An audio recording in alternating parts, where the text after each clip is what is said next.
ពុជាអូកោជនបរទេស30នាក់ដាក់ពន្ធនាគារករណីផ្ដាំគំនិតនិងរៀបចំមជ្ឈមណ្ឌលអនឡាញស្កេម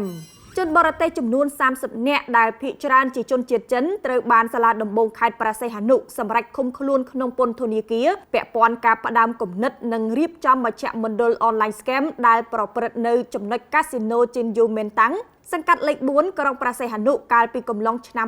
2025រហូតដល់ថ្ងៃទី9ខែឧសភាឆ្នាំ2026តាមរយៈសេចក្តីប្រកាសព័ត៌មានរបស់សាលាដំបងខេត្តព្រះសីហនុនៅថ្ងៃទី29ខែឧសភាឆ្នាំ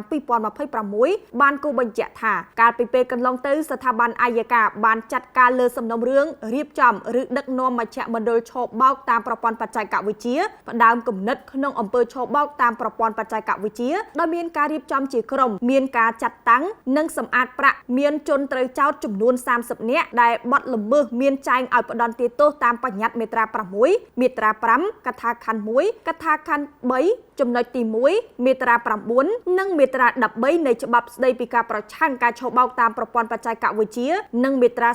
38នៃច្បាប់ស្តីពីការប្រឆាំងការសម្អាតប្រាក់និងហិរញ្ញប្បទានភេរវកម្មអ្នកនាំពាក្យសាលាដំបងខេត្តព្រះសីហនុបញ្ជាក់បន្ថែមថាកាលពីថ្ងៃទី9ខែឧសភាឆ្នាំ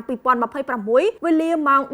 18:50 នាទីកម្លាំងជំនាញបានចុះប្រតិបត្តិការបង្ក្រាបករណីឆបោកតាមប្រព័ន្ធបច្ចេកវិទ្យាឬ online scam នៅទីតាំងកាស៊ីណូជីនយូមែនតាំងដោយបានឃាត់ខ្លួនជនសង្ស័យចំនួន29នាក់ព្រមទាំងដកហូតបាននៅកុំព្យូទ័រចំនួន